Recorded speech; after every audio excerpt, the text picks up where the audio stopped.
dia mpifaliana sy ampitiavana hatrany hatrandray no anolorako manokana ny arahaba mba hampireritso hoe ho antsika mianakavitsakanavaka manaraka ny afatra ifampahirezanao amin'ny tenako pasteur Tojorana Varomanana eto amin'ny MCTV manasanao raha mba misy teny ankiray eto mahakasika anao mampahery ny finoanao dia zarao amin'ny namanao zarao amin'ny groupe fantatrao izao afatrao mba ampahery ny namana hitaona ny olona ihany koa mba anakaiky an'Andriamanitra sy ombona amin'ny Kristy amin'izao fahavelomana izao ivavaka avy hatrany dia androso ao anatin'ny tenin'Andriamanitra izay hitondra zava-tsoa lehibe anankiroa amin'ny fiainanao ny ankiray fananganana ary faharoa voninahitra iseho amin'ny fiainanao zany ireo dia tsy afa-misaraka amin'ilay hoe fiainana vaovao ao amin'ny Kristy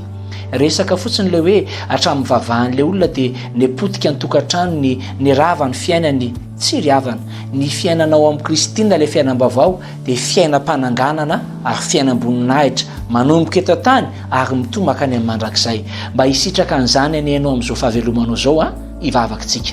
raha tsara indrindra any an-danitro misaotra sy mahakasitraka anao amin'ny anaran'i Jesosy Tompo nomenao fitokisana ny tenako hanambarany amin'ny afatrao fa raha vao mandray an'ilay fiainana vaovao ny olona dia miarina misy voninahitra misy fahitapity lasa tonga fahazavana ho an'izao tontolo izao mihitsy ny fiainany hitranga amin'ny tsiraray avy ane zany amin'ny anaranao Tompo Jesosy amen. Hoy ny tenin'Andriamanitra amin'ny Romanina 9:1-4 koa raha niarana alevina tamin'ny tany batisa ho amin'ny fahafatesany sika mba ho tahaka ny nananganana an'i Kristy tamin'ny maty tamin'ny voninahitra indray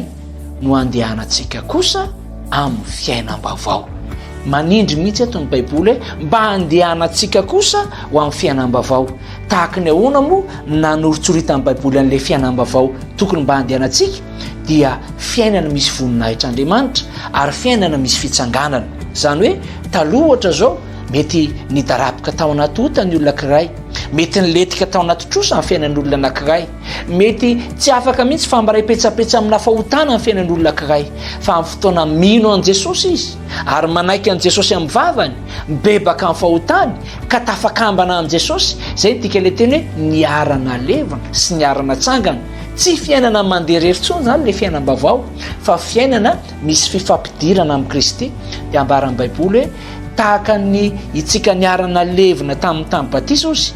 dia tahaka ny nananganana ny Kristy tamin'ny maty ho voninahitra indray mba andehanantsika amin'ny fiainam-baovao manonona manokana aorianan'ity afatra ity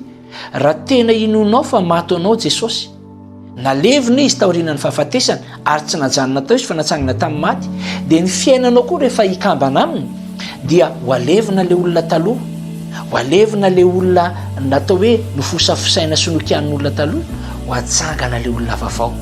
ho atsangana le ho avy feno voninahitra ary vo avy tsy azon'ilay ratsopotehana intsony teteny aminao zany driavana manomboka androany fa raha tena ao amin'ny Kristy ny fiainanao tsy me mitsorosika tsy miarava tsy mepotika fa me miarina me mitsangana na amin'ny toetra zany na amin'ny faham-piainana zany ary zao ho fiainana feno voninahitra sy fahatsarana izany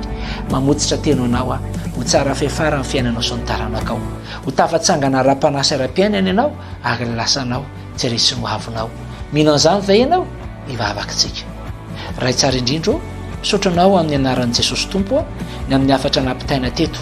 fa tahaka ny fiainana niarana levina taminao dia hiaraka ho atsangana aminao zay hiara-manam-boninahitra aminao zay ary ninona fahafahambaraka fahotana tsikejana matotra taloha fiainana vaovao zao ny ainanay zay tsara lavitra misaotra Tompo amen. Pasteur Tojorana Varomanana avy tao fiangonana fiainam-baovao amin'ny Kristy no niaraka taminao tamin'ity fotoana ity mirary ny sosiny tsara ho anao zay zarao zao afatrao amin'ny namanao raha mba hanampahery anao fiainana mitsangana fiainana feno voninahitra zany ny fiainanao manomboka eto tonga soanao amin'izany rond de vous tsara indrindra zany tahin'Andriamanitra tompoko.